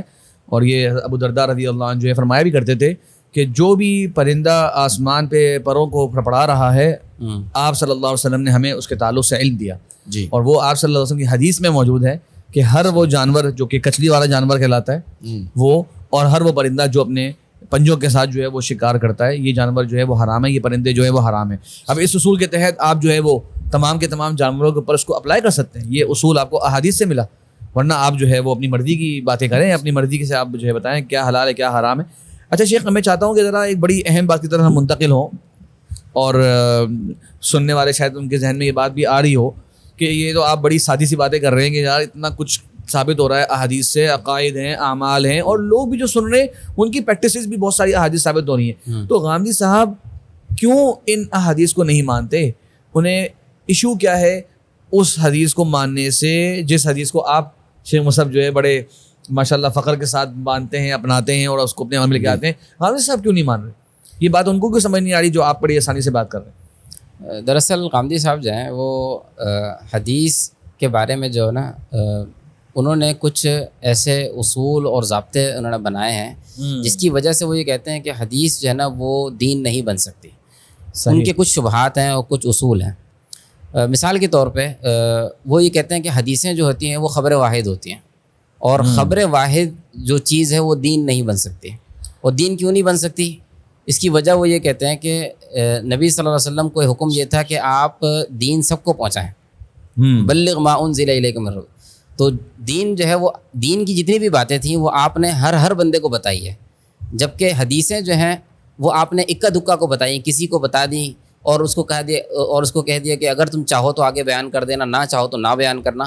تو حدیث کی حیثیت وہ ان کے نزدیک خبر واحد ہونے کی وجہ سے، تو شبہ اصل میں یہ ہے کہ خبر واحد جو ہے وہ کبھی بھی یقین کے درجے کو نہیں پہنچ سکتی، اور دین جو ہے وہ ہمیشہ یقین والی بات ہونی چاہیے. یعنی تھوڑی سی اگر میں وضاحت کر دوں آپ کی اس اصطلاحات میں، خبر واحد سے مراد یہ ہے کہ کچھ لمیٹیڈ اور چند گنے چنے حضرات نے اسے آگے بیان کیا، اور جو دین ان کی نظر میں ہے وہ ایک قطعی چیز ہونی چاہیے، اور قطعیت کا مطلب یہ ہے کہ اسے بہت بڑی تعداد یا تقریباً سب کے سب جو ہے وہ اسے آگے منتقل کر رہے ہوں. تو جب 2 3 4 لوگ ایک بات کو آگے بیان کر رہے ہوں گے تو وہ ظاہر ہے قطعی کے درجے پہ نہیں ہوگی. اسے مصطلحات میں حدیث کے اندر کہہ دیتے ہیں خبر آحاد، اور اردو میں اسے خبر واحد کہتے ہیں. اس سے مراد یقیناً یہ نہیں ہے کہ خالی ایک بندہ، ان کی مراد یہ ہے کہ جو چیز قطعیت اور تواتر تک نہیں پہنچی ہوئی وہ پھر جو ہے وہ اخبار آحاد ہے یا کچھ لوگوں کی بتائی ہوئی بات ہے. تو کچھ لوگوں کی بتائی ہوئی بات جو ہے آپ کہہ رہے ہیں ان کی نظر میں وہ کبھی دین ہو ہی نہیں سکتی، کیونکہ آپ صلی اللہ علیہ وسلم کو کہا گیا تھا کہ جو دین ہے نا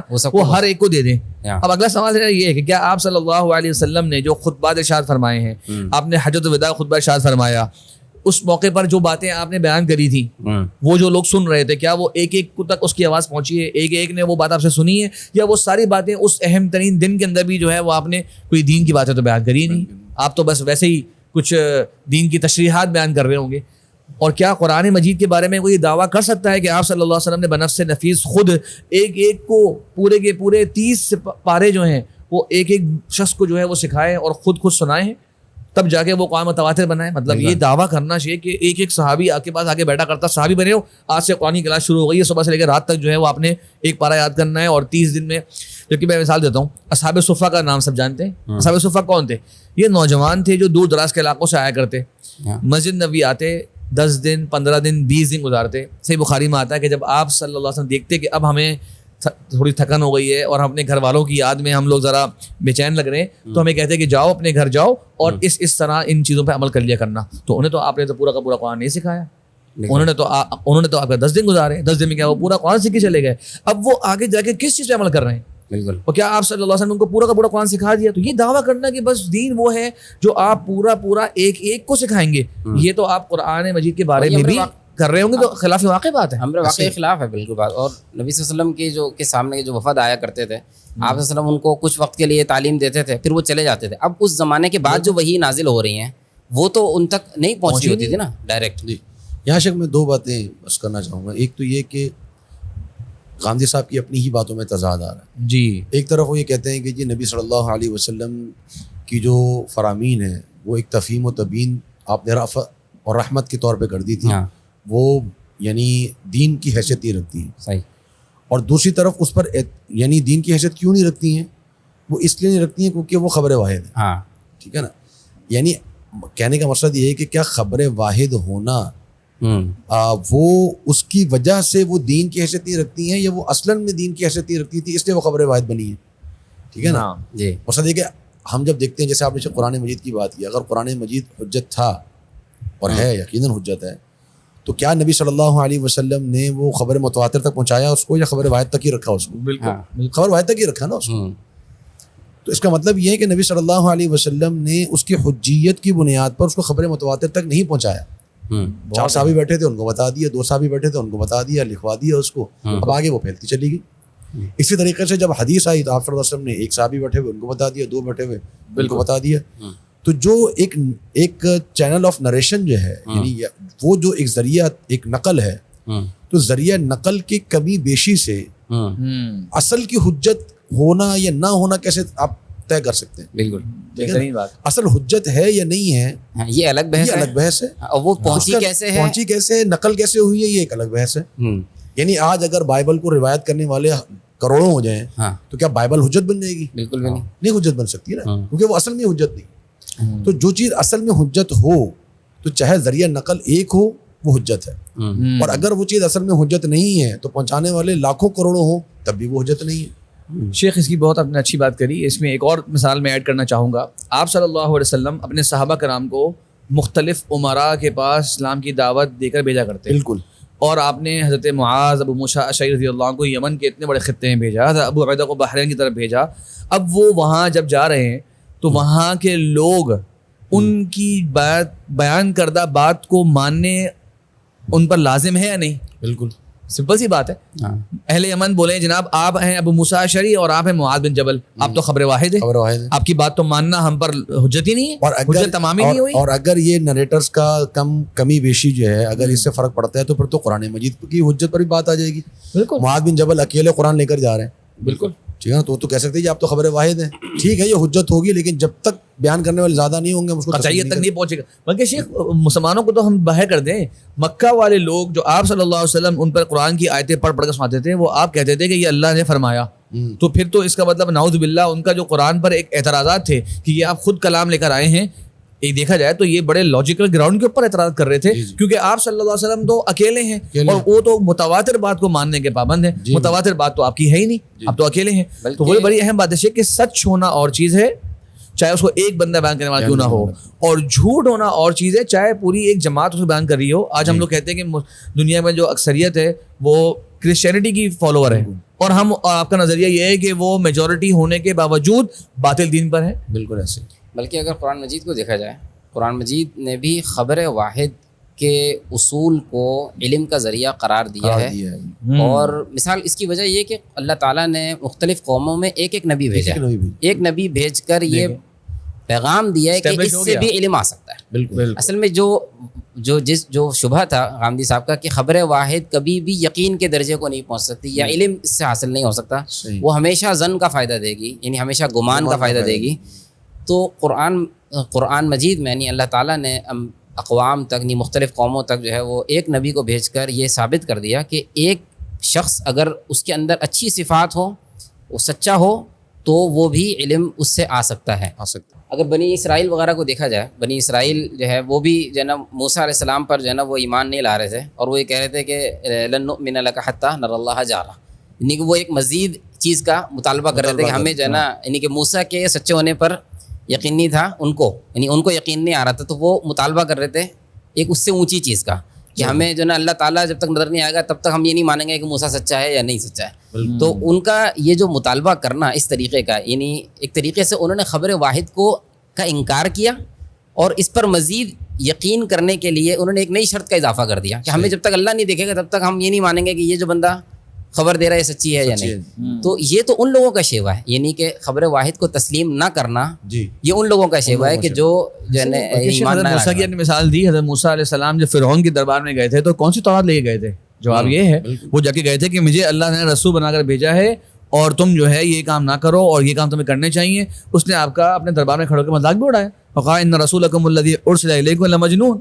پوری آپ نے اس کے دربار میں توحید کی دعوت پیش کری ہے, یہ حضرت موسیٰ علیہ السلام اکیلے بیان کر رہے ہیں. تو اس میں تو خیر ہم لوگ دلائل دے سکتے ہیں, ہم یہ کہہ سکتے ہیں کہ فرعون منکر حدیث تھا.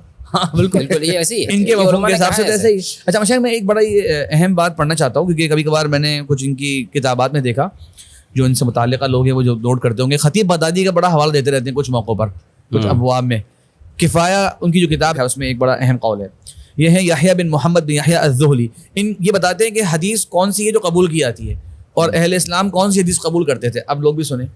کہتے ہیں کہ آپ صلی اللہ علیہ وسلم سے کوئی بھی خبر ثابت نہیں ہوگی یہاں تک کہ اس کو روایت کرنے والا ثقہ معتبر راوی ہو, عن ثقہ روایت کر رہا ہو اپنے جیسے معتبر راوی سے, یہاں تک کہ وہ خبر پہنچ جائے آپ صلی اللہ علیہ وسلم تک.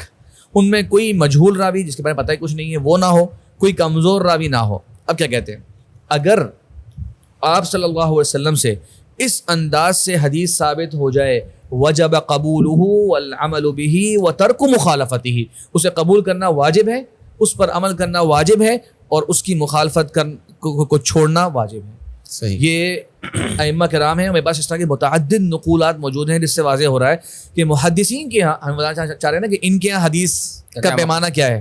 محدثین کے یہاں حدیث کا قبول کرنے کا پیمانہ یہ ہے کہ معتبر راوی اپنے جیسے معتبر راوی جس کی دین داری بھی معروف ہو اور جس کا حافظہ اور علم کا درجہ بھی معروف ہو, اور اس نے وہ بات خود دیکھی ہو, خود سنی ہو, یہاں تک کہ وہ سند کنٹینیوٹی کے ساتھ پہنچ جائے آپ صلی اللہ علیہ وسلم تک, اسے قبول کرنا واجب ہے, اس پر عمل کرنا واجب ہے, اس کی مخالفت کرنا ناجائز ہے. محدثین کا تو یہ ضابطہ ہے. اچھا میں بھی یہاں پہ ایک دو باتیں ذرا سمجھانے کے لیے اپنے آڈینس کو, کہ وہی بات کہ خبر واحد تو اصل میں کیا ہے کہ وہ ایک نقل کا ایک ذریعہ ہے نا. ہم سب کو چھوڑ دیں, آپ سمجھیں کہ ابھی ہم نبی صلی اللہ علیہ وسلم کے زمانے میں ہیں اور آپ صلی اللہ علیہ وسلم ایک صحابی سے فرما رہے ہیں کہ یہ کرو, مثلا اب وہ صحابی جو ہیں اس کے لیے وہ عمل کرنا لازم ہے یا نہیں ہے؟ بالکل لازم ہے نا اس کے اوپر. یعنی ہم سب یہ مانیں گے کہ ہاں نبی صلی اللہ علیہ وسلم نے جب کہہ دیا اس کو کہ آپ نے یہ کرنا ہے اور دین کے اس اعتبار سے اس کو کہا کہ آپ نے یہ کرنا ہے تو اس کو کرنا لازم ہے. اس کا مطلب کیا ہوا کہ نبی صلی اللہ علیہ وسلم کا حکم جو ہے وہ حجت ہے itself خود حجت ہے. ٹھیک ہے نا. اب جب وہ وہی صحابی آگے اس حکم کو پہنچائیں گے تابعی تک تو گویا کہ وہ صحابی کا حکم نہیں ہے, وہ نبی صلی اللہ علیہ وسلم وہ تابعی آگے پہنچائے گا تو وہ تابعی کا حکم نہیں ہے, وہ نبی صلی اللہ علیہ وسلم کا حکم ہے. تو گویا کہ ہمیں براہ راست نبی صلی اللہ علیہ وسلم مخاطب فرما رہے ہیں. بالکل ٹھیک ہے نا. اچھا میں یہاں چند مثالیں, دوسری بات جو میں کرنا چاہ رہا ہوں, چند مثالیں جو خود قرآن مجید میں ثابت ہے خبر واحد پر عمل کرنا. خبر واحد کیا ہے؟ ہم جس کی بات کر رہے ہیں کہ ایک نبی جو ہے وہ ایک بات کر رہا ہے اور اس کی بات جو وہ ایک حجت ہے. میں چند مثالیں دیتا ہوں. پہلے میں گزشتہ انبیاء کی, جیسے آپ نے موسیٰ علیہ السلام کی بات کی کہ تورات نہیں تھی لیکن تورات کے بغیر وہ گئے اور پوری فرعون کے قوم اور خود فرعون وہ غرق ہوا صرف نبی موسیٰ علیہ السلام کی بات کا انکار کر کے, تورات کا انکار سے. ٹھیک ہے نا. اسی طریقے سے شیخ ابراہیم علیہ السلام اپنے بیٹے کے پاس جاتے ہیں اور کہتے ہیں کہ انی ارا انی اذبحک فانظر ماذا ترى, کہ میں دیکھ رہا ہوں خواب کے اندر. ابراہیم السلام خبر واحد اپنے بیٹے سے کہہ رہے ہیں کہ میں دیکھ رہا ہوں کہ میں تمہیں ذبح کر رہا ہوں, وہ بھی خواب میں. قال یا ابت افعل ما تؤمر, کیا کہہ رہے ہیں کہ اے ابا جان آپ وہ کیجئے جو آپ کو حکم دیا جا رہا ہے. ستجدنی انشاءاللہ من الصابرین. ٹھیک ہے نا. فلما اسلم وتلہ للجبین ونادینہ یا ابراہیم قد صدقت الرؤیا, کہ اے ابراہیم آپ نے اللہ کا حکم پورا کر دیا. یعنی ابراہیم علیہ السلام کی بات کرنا یا عمل کرنا تو دور کی بات ہے, ان کا خواب بھی دین. صحیح. ٹھیک ہے. اچھا ایک اور اس سے بڑی بات شیخ, موسیٰ علیہ السلام اپنی قوم کے پاس جاتے ہیں اور کہتے ہیں کہ جی چونکہ تم لوگوں نے بچڑے کی عبادت کی ہے, ٹھیک ہے, اب اللہ کا حکم یہ ہے کہ فقتلوا انفسکم, صحیح, اپنے نفسوں کو قتل کرو. اور یہ بات تورات میں نہیں لکھی کیونکہ وہ تورات نازل ہو چکی تھی. صحیح. اب موسیٰ علیہ السلام اپنی قوم کو خبر دے رہے ہیں کہ اپنے نفسوں کو قتل کرو. اب وہ ایک دوسرے کو قتل کر رہے ہیں موسیٰ علیہ السلام کی بات کے اوپر.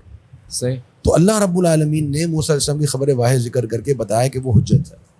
تورات کے ذریعے سے نہیں آئی تھی, وہ ویسی حجت تھی. صحیح. پھر اگر ہم نبی صلی اللہ علیہ وسلم کی بات کرتے ہیں, ہم پڑھتے ہیں قرآن مجید میں سیقول الصفاء من الناس ما ولاهم عن قبلتهم التي كانوا عليها, کہ جی پہلے جس قبلے پر آپ تھے تو آپ اس قبلے سے کیوں پھر گئے. اب یہ پہلا قبلہ کیا تھا؟ وہ بیت المقدس تھا. اس کی طرف جو رخ کیا گیا نماز پڑھنے کے لیے, وہ حکم قرآن مجید میں کہاں پر ہے؟ بالکل وہ کہیں پر بھی موجود نہیں ہے. قرآن مجید میں وہ حکم ہی نہیں. اور وہ نماز جیسا یعنی اہم عبادت ہو رہی ہے اور وہ جو ہے وہ ایک اس کی خبر واحد پر وہ قائم ہے, خبر واحد پر وہ قائم ہے, نبی صلی اللہ علیہ وسلم کے حکم پر وہ قائم ہے اور سارے صحابہ صرف اس پر عمل کر رہے ہیں, نماز پڑھ رہے ہیں. ٹھیک ہے نا. اس طرح کے کتنے ہی احکامات ہیں جو ہم تفصیلات کی تفصیلات دے سکتے ہیں کہ جو قرآن مجید کا موجود ہیں کہ نبی صلی اللہ علیہ وسلم کا حکم آیا, صحابہ نے اس پر عمل کیا اور وہ خبر واحد تھی اور اللہ رب العالمین نے اس کو ثابت رکھا اور قرآن مجید اس کو کہہ رہا ہے کہ ثابت ہے. ٹھیک ہے نا. اب صحابہ کہہ دیتے ہیں کہ نبی صلی اللہ علیہ وسلم جب ہم تو اس وقت تک نہیں مانیں گے جب تک قرآن مجید کی آیت نازل نہیں ہوگی, ہم تو بیت المقدس کی طرف رخ نہیں کریں گے. تو کیا یہ کہنے والا اس وقت مومن رہتا؟ وہ تو دائرہ اسلام سے خارج ہو جاتا ہے. حالانکہ قرآن مجید میں حکم نہیں آیا. اس کا مطلب یہ ہے کہ خبر واحد کا انکار جس طرح اس وقت صحابہ کا کرنا ان کے لیے جائز نہیں تھا, آج ہمارے لیے بھی انکار کرنا جائز نہیں. بہرحال اس میں سے ایک بڑی دلچسپ بات بھی میں ناظرین کے پیش خدمت کرتا چلوں. بڑی آپ نے مفید ماشاءاللہ وضاحتیں دے دی, مثالیں سے بات واضح ہو گئی ہے, لیکن یہ بڑی عجیب بات ہے. کہتے ہیں کہ آپ صلی اللہ علیہ وسلم کی جو تشریح حیثیت تھی آپ کی باتوں کی, تفہیم و تبیین کی الفاظ ہیں یہ, اس دائرے کے اندر البتہ اس کی حجت ہر اس شخص پر قائم ہو جاتی ہے جو اس کی صحت پر مطمئن ہو جانے کے بعد رسول اللہ صلی اللہ علیہ وسلم کے قول و فعل یا تقریر و تصویر کی حیثیت سے اسے قبول کر لیتا ہے. صحیح. اس سے انحراف پھر اس کے لیے جائز نہیں رہتا. یعنی نوٹ کیجئے آپ, اگر تو آپ پر ظاہر ہو جائے کہ یہ واقعی اللہ کے نبی صلی اللہ علیہ وسلم کا قول ہے اور فعل ہے اور تقریر ہے تو آپ پر حجت تمام ہو گئی. مجھے بولا جائے کہ آپ اس حدیث کو اگر مان لو گے تو یہ سزا آپ کو ملنی ہے. دوسرا آپشن یہ ہے کہ آپ بولو یہ دین ہے ہی نہیں, ہاں یہ تو ایک ایکسٹرا چیز ہے, تو آپ اس سزا سے بچ جاؤ گے. تو باقاعدہ یہ حضرات اگر سمجھیں گے کہ مذاق کی بات ہے, یہ میزان کے اندر ان کے الفاظ ہیں. یہ بات مجھے کچھ سمجھ سے بالاتر ہے کہ ایک طرف وہ کہتے ہیں کہ حدیث دین نہیں ہے, تو اب حجت کس چیز کی قائم ہو رہی ہے اس پر؟ صحیح. یعنی کہ وہ کہہ رہے ہیں حجت قائم ہو جاتی ہے. تو حجت ایک چیز جب دین تھی ہی نہیں اور وہ دین کے اندر اس کی حیثیت وہ ہے ہی نہیں. دین تو سب قرآن اور سنت, جو کہ سنت سے مراد حمدی والا سنت, اس کے اندر بیان ہو چکا ہے. تو اب حدیث آنے پر اور اطمینان ہونے پر حجت کس چیز کی قائم ہو رہی ہے؟ یعنی کوئی ایسی چیز ہے جو کہ اضافی چیز ہوئی جو جس کی حجت قائم ہو رہی ہے, ورنہ تو قرآن اور سنت سے حجت قائم ہو جانی تھی. تو حدیث پر اطمینان ہونے کے بعد کون سی نئی چیز ایسی چیز جو جس کی حجت قائم ہو رہی ہے؟ اچھا شیخ, اس میں ایک دو باتیں اور کہ غامدی صاحب اور ان کے متعلقین بیان کرتے ہیں. غامدی صاحب کہتے ہیں کہ وہی حدیث کے ضابطے ہیں جو دیگر محدثین کے ہیں, لیکن 2 شرطوں اور 2 اضافوں کے ساتھ. ایک کہ وہ حدیث عقل کے مخالف نہیں ہے, اور مسلمات دین اور قرآن مجید کے مخالف نہ ہو. یہ 2 شروط انہوں نے لگائیں اپنی طرف سے بتانے کے لیے کہ شاید کچھ محدثین جو ہیں ان سے یہ بات رہ گئی, جبکہ سب لوگ جانتے ہیں کہ یہ بات ایک الگ سے کوئی شرط الگ سے موجود ہے نہیں. ظاہر سی بات ہے, جب آپ کی تمام شرائط پوری ہو رہی ہوں گی تو وہ بات آپ صلی اللہ علیہ وسلم کی یعنی کہ قرآن کے خلاف ہے نہیں. اور یہ چیز حدیث کے اسکالر جو ہیں وہ اس کا متن اور سند دونوں کو پرکھ رہے ہوتے ہیں. اور عقل کا تو ایک بہت بڑا ضابطہ ہے کہ عقل میں کیا آتا ہے کیا نہیں آتا, کس کی عقل کیسی عقل, ہر زمانے کی عقل کا ذوق مختلف ہوتا ہے. تو میں چاہ رہا ہوں کہ شیخ ہم ان دونوں میں بات کر لیں. پہلے ہم اسے بات کر لیتے ہیں کہ کیا حدیث کو قبول کرنے میں عقل کو بند کرنا لازم آتا ہے, کہ آپ بولیں کہ جناب اگر آپ نے حدیثیں ماننا شروع کر دی ساری تو آپ گویا عقل کا استعمال نہیں کر رہے, جس طرح یہ بات کہی جاتی ہے.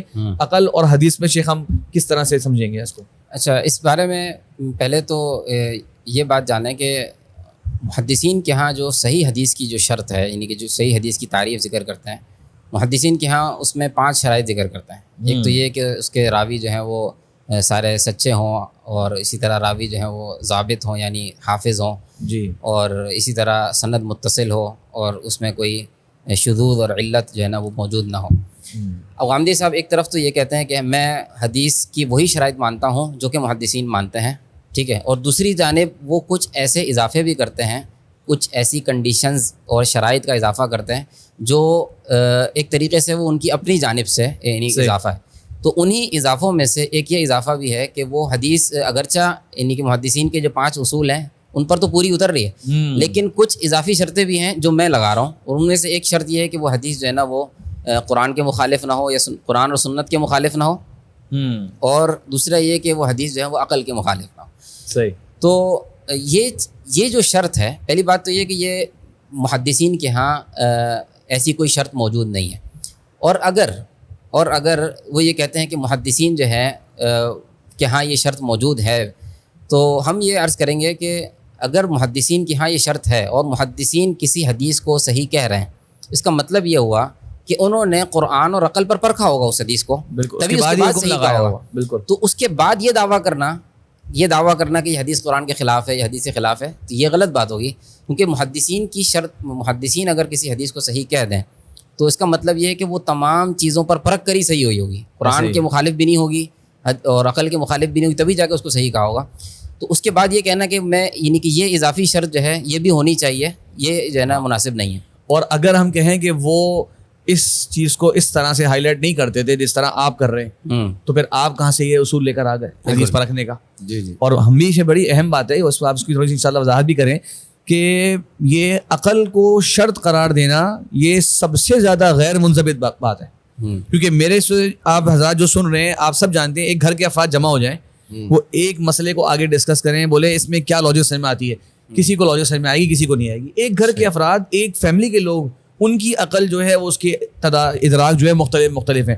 تو کیسے دین اسلام کا ایک سورس اس مصدر کو قبول کرنے اور نہ قبول کرنے کا ضابطہ عالم دنیا کے پورے لوگوں کی عقل کو قرار دیا سکتا ہے؟ یہ تو ایک انتہائی غیر منضبط چیز ہے جس کا کوئی ممکن ہی نہیں ہے پیمانہ مقرر کرنا. شیخ اس میں وہی بات ہے نا کہ یا تو اگر آپ ایک چیز کو حجت مانتے ہیں, ٹھیک ہے نا, تو پھر تو آپ یہ عقل والا ضابطہ تو کہیں نہیں آتا, ٹھیک ہے نا. اور اگر آپ اس کو حجت نہیں مانتے ہیں تو پھر آپ پرکھ کیوں رہے ہیں؟ صحیح. اب مثلا ہمارے نزدیک جی ایک شخص کی بات حجت ہی نہیں ہے مثلا, صحیح, میں کہوں لیکن اس کی بات کو پرکھنے کے لیے اصول یہ ہے, بھائی میرے نزدیک حجت ہی نہیں تو میں کیوں اس پہ محنت کروں گا؟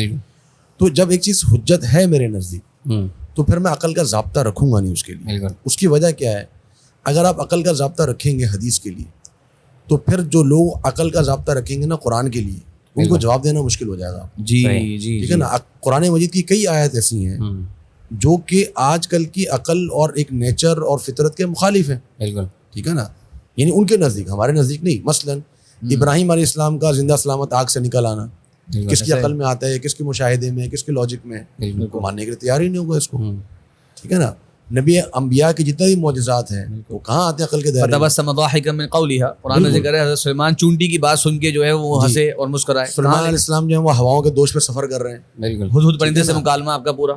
تو اب یہ اس طرح کی جو باتیں, مطلب لوگ تو یہ کہیں گے جی یہ تو آپ کی قصے کہانی ہے, نعوذ باللہ. یعنی قرآن مجید معاذ اللہ اناد اللہ اساطیر الاولین, کہ جو مشرکین کہا کرتے تھے کہ یہ تو پہلوں کی قصے کہانیاں گھڑ کے آپ لے آئے ہیں. تو جو بندہ صرف عقل کے معیار اس کو پرکھے گا اور اس کو قرآن مجید پر یہ ایمان نہیں ہوگا کہ یہ منزل من اللہ ہے, یہ اللہ کی طرف سے نازل کرتا ہے, اس کا ایک ایک حرف سچا ہے, تو جب تک وہ یہ نہیں مانے گا وہ عقل کے معیار پہ اس قرآن کو, ان آیات کو نہیں مان سکتا.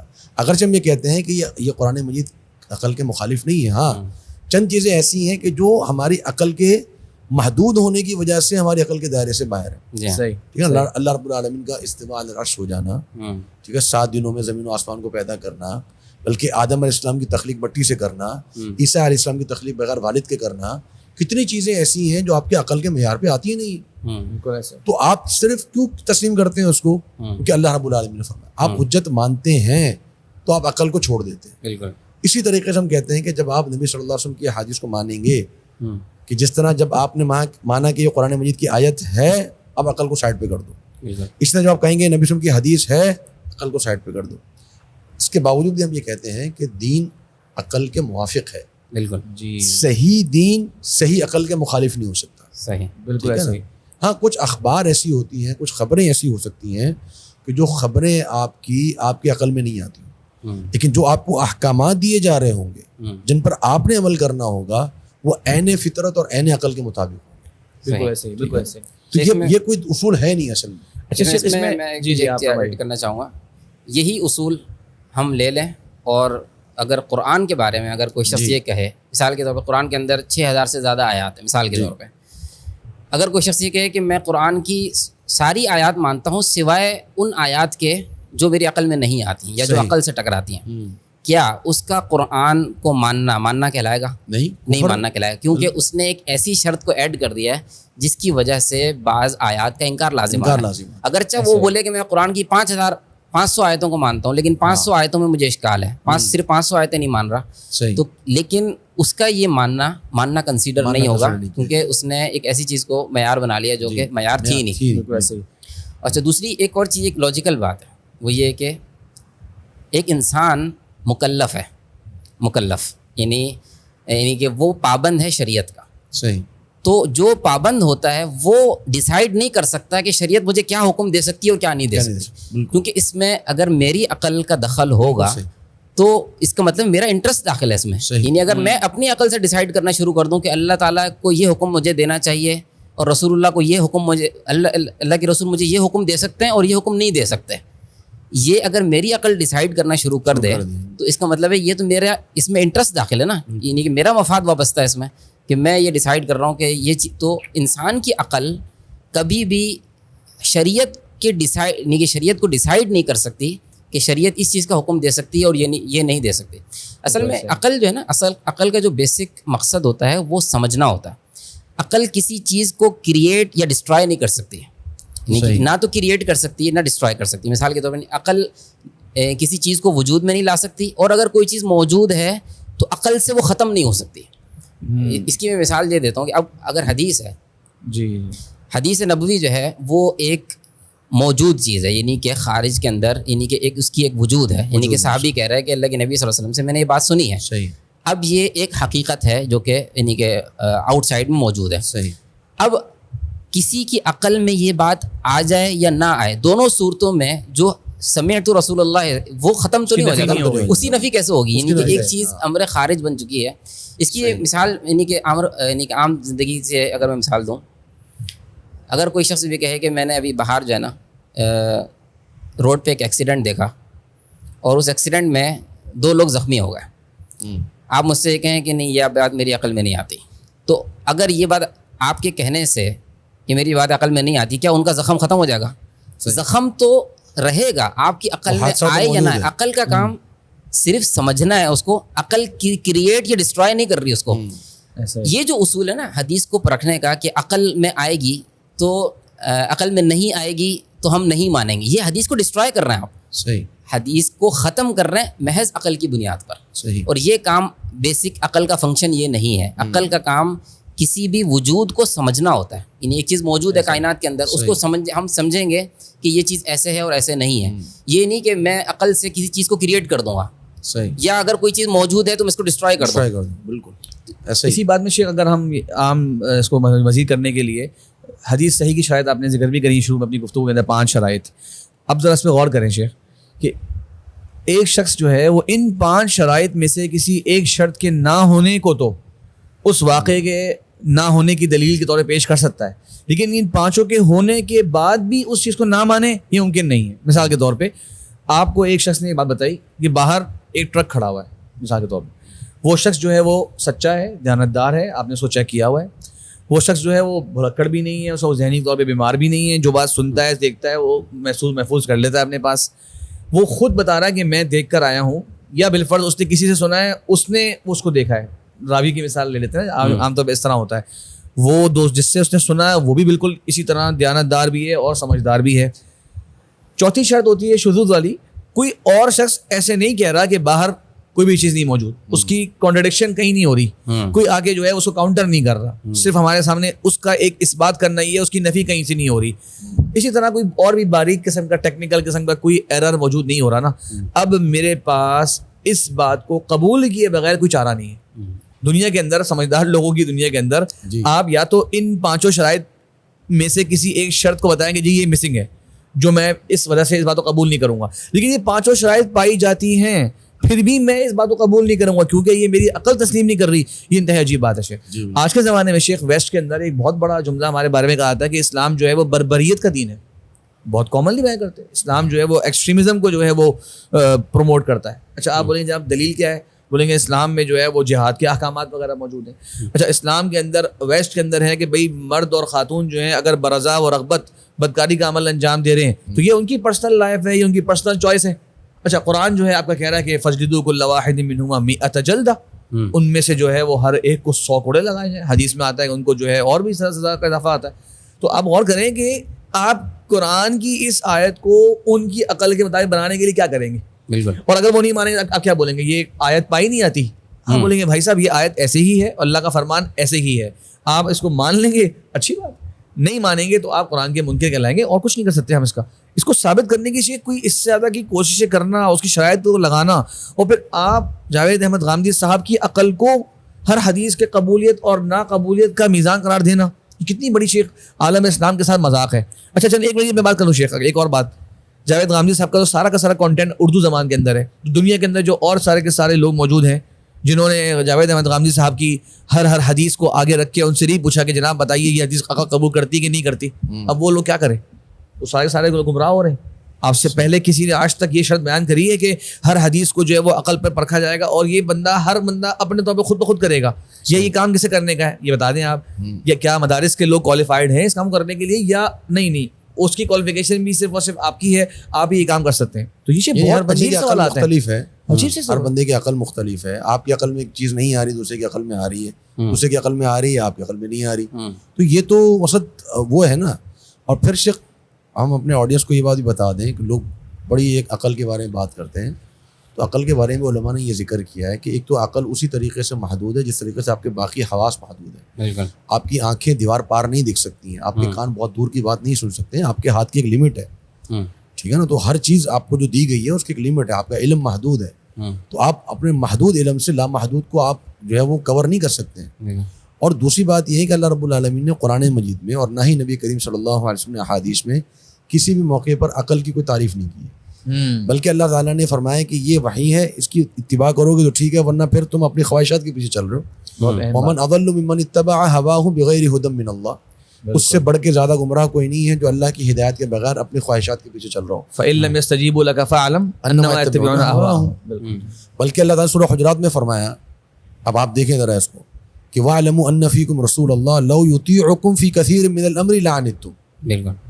کہ اے صحابہ نبی صلی اللہ علیہ وسلم تمہارے درمیان موجود ہیں, اگر وہ تمہارے کہنے پہ چلیں گے تو تمہیں خود مشقت میں ڈال دیں گے, تم خود مشقت میں آ جاؤ گے. یعنی صحابہ جیسے افراد بھی, ان کی بھی جو عقل ہے, جو دین اسلام میں سب سے فضیلت والی شخصیات ہیں, ان کی عقل بھی دین کے اندر معتبر نہیں ہے. تو باقی بعد میں آنے والوں کی دین کی ان کی عقل کیسے معتبر ہو سکتی ہے؟ تو لہذا یہ اصول سرے سے ہی غلط ہے. اور پھر عقل یہ ڈیسائیڈ کیسے کر سکتی ہے کہ نبی صلی اللہ علیہ وسلم یہ بات فرما سکتے ہیں اور یہ بات نہیں فرما سکتے؟ کیونکہ نبی صلی اللہ علیہ وسلم جو خبریں دے رہے ہیں وہ غیب کی خبریں ہیں, آسمانوں کی خبریں ہیں.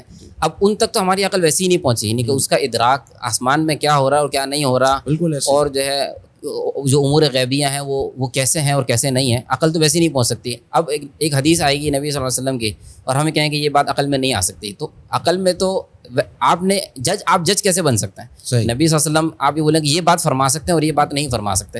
ہاں آپ یہ کہہ سکتے ہیں کہ جی یہ روایت ثابت نہیں ہے مثلا, بالکل یہ آپ کہہ سکتے ہیں.